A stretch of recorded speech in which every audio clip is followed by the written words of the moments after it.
Hello, Ida. Hi, Ron. Long time no see. Yeah, that's right. Ida, you and a couple of your colleagues were the founders of the Dutch philosophical practice movement. Can you tell us a little bit about it, about how you founded the group and how it developed? Yeah, I can tell you, basically we started when we were still in university. And it was with Dries and with Art.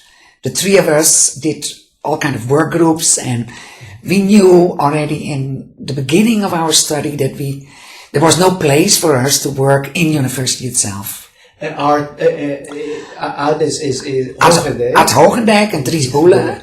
We met each other on a kind of totally free event where it was a kind of public event in Amsterdam, and we wanted to. There was a big event on how can you combine education, science, and art. Mm-hmm. And then there was an open space in those times, and we had kind of flop-overs, and the three of us said, we can't work in university, what do we do with philosophy? Why should we study so hard for 5 years, academic study, with all these difficult books to read and not do anything with it? So we really wanted to do something with it in the real life. Mm-hmm.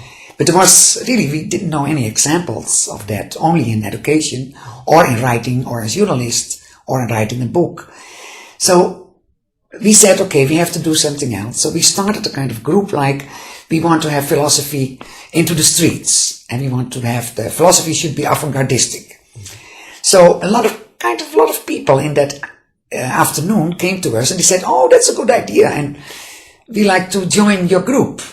So, and then we came back in university, and then our didactic, our teacher there, the professor, he said, I know somebody who started something in Germany, and it was Gerd Achenbach. Achenbach started in 81, I think. 81, right? Yeah. So you were a year after him. We were almost the same time. He just started. He just had a press. Okay.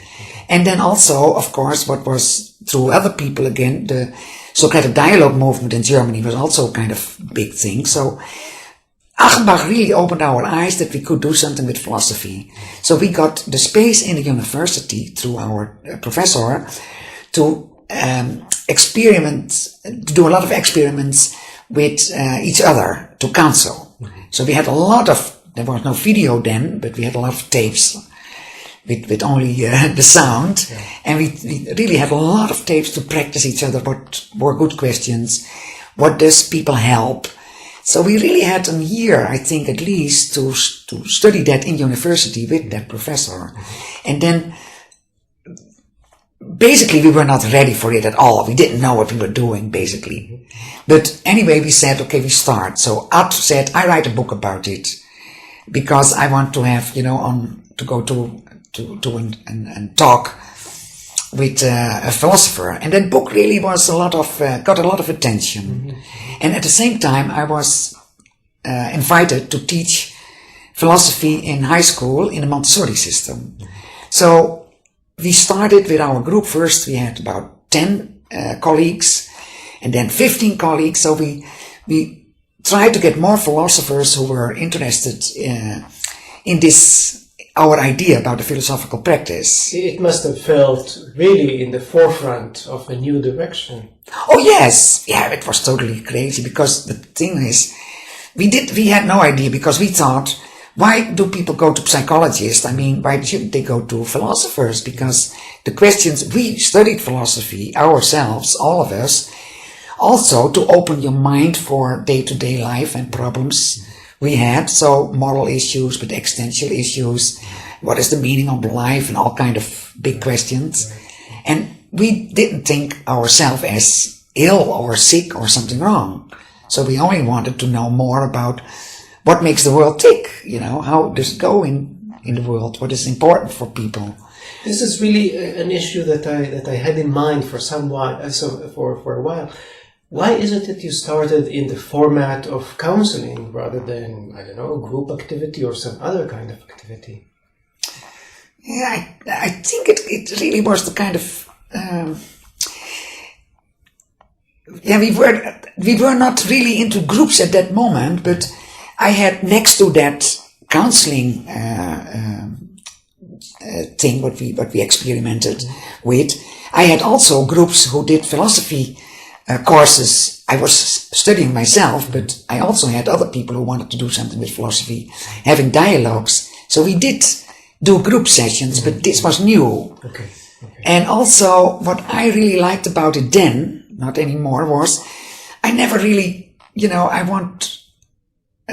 for me it was not like helping people so much. I didn't want to be a helper. Otherwise I should have psychology or doing another job. So for me it was more that the discussion and the dialogue with people, one-to-one, how people think, and how you can have a dialogue with them about their thinking. That really was one-to-one, was in that stage very interesting for me. So how did it continue? After the first experiments, you said that for about a year you experimented with counseling. And then we went into the markets. So then we put ourselves like philosophical counselors, and then we got people. And after, I must say, after a year or so, and I was also teaching in Montessori, what I said, but next to that, the problem was that through the book of art, I think also, is that a lot of the people who came to philosophers were people had a divorce, or people had really a kind of serious conflict with their children. So after so many personal kind of issues, I was not so interested anymore. So what I liked with philosophy, I had people who in those times came because they never studied philosophy themselves, but they wanted to know more about philosophy. And with those people, I really liked to have a few sessions, because then they read a book, or I gave them articles of Plato, I gave them articles of Nietzsche, and then we discussed the next time, we discussed it. So to really help people like in their thinking was for me more interesting than only the personal problems. Yeah. And in that way it stayed quite a long time like that. How did it become an association? Our group went bigger in the beginning, so we had around 45 people, I think, or 50 people who were interested in it, and we had a little magazine we wrote about all kind of philosophical problems in. You're talking now about 1985 something? Yeah, 86. Till about 86. Okay. And then in 88 I started Hotel the Philosopher, because I really wanted... Tell us a little bit about that. The thing is that I was a little bit fed up with education, to be a teacher, because you have every time the same group. So in high school, every year you get the 14, 15, 16, 17 years again. And I wanted to do something like, I really like to be an entrepreneur for once. And then coincidentally, it came by that my sister and my brother-in-law came back from America to live in Holland, and I thought maybe, and I worked in a hotel next to my studies all the time, in a small hotel. So I don't know how it came, but then suddenly we found a place, what was a hotel. I think, oh, that's nice, we can do that. But the only thing I wanted to have a hotel if it was called the Philosoph, because I was afraid to lose my philosophy if I only went into the business as a hotel. So for me it was very important that it was interactive with each other. So then we had a place with our group to start our, we had a room for meetings, and we could see each other. So that was a lot easier, because it's kind of hard in Amsterdam to find a place without any money to see each other. So then we started, and we said we need now an association, because philosophy has a tendency in the world that kind of often here and there kind of strange people come at philosophy, and that was the same in Holland. So we wanted to really also have a demarcation, like philosophy students, and that not everybody who had a kind of crazy idea could join. So we had a feeling we have to get a demarcation of our group who studied philosophy and who want to do something with practical philosophy, and also to help each other trainings and to help each other in education, but also help each other on clients. So that was when that's the reason really why we went. So in 1988, that's when it started. Yes. Then it was we had a place where we often met. In those first 7 or 8 years, did you have any contact with a German group around Achenbach? Yes, we went. Yeah, quite a few of our group went to Achenbach in the beginning already, and Achenbach was really nice to talk to us, but he was also kind of authority figure. So he often said, "Okay, I can't tell you what to do. You have to do it yourself. Do it yourself." So he was nice enough, but you could not. He did not want us as pupils. Okay. He did his own thing, and we had to find out our own thing. So that was okay. I mean, otherwise you do the same. You get him. Yeah. We didn't see him as a master or something, or the teacher. I see. But he had a good idea, we thought.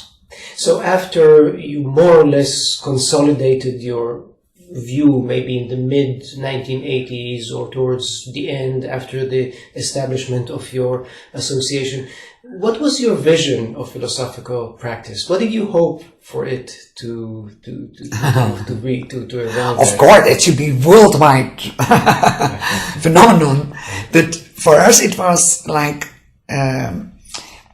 because it was really because to educate ourselves. Mm-hmm.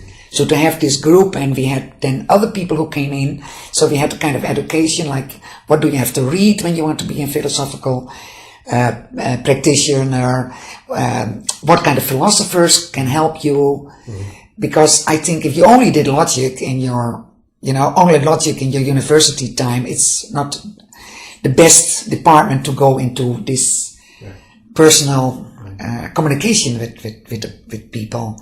So we really tried to find out what it could be to help other people think, and we really thought it should be a big thing in the world. It could be, especially in Holland, it could be a big thing.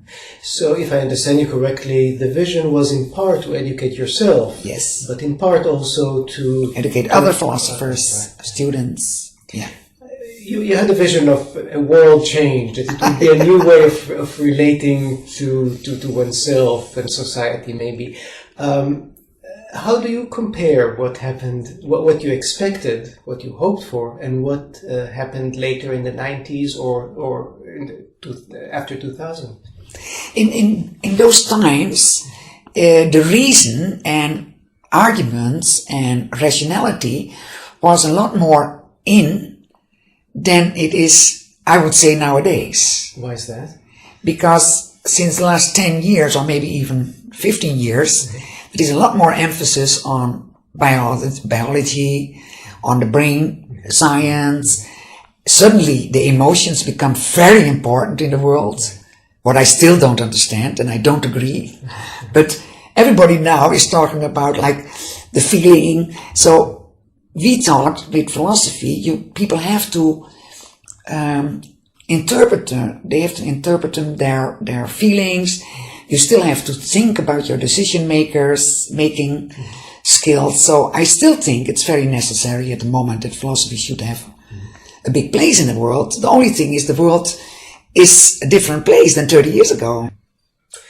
Well, last question. How do you hope philosophical practice will develop in the future? Yeah, my idea is that, like, I'm sitting here, and I think we have to be very, very careful that it's not old school problematic or an old school kind of thing what is happening. And if we don't get young philosophers involved in doing it their own way and learn from us maybe, or do more or less the same. So we need absolutely new ways of doing this philosophical counseling is my idea. Okay. Well, let us hope that the new generation takes over and develops it in its own way. That's what I hope. Thank you very much, Ida. Most welcome.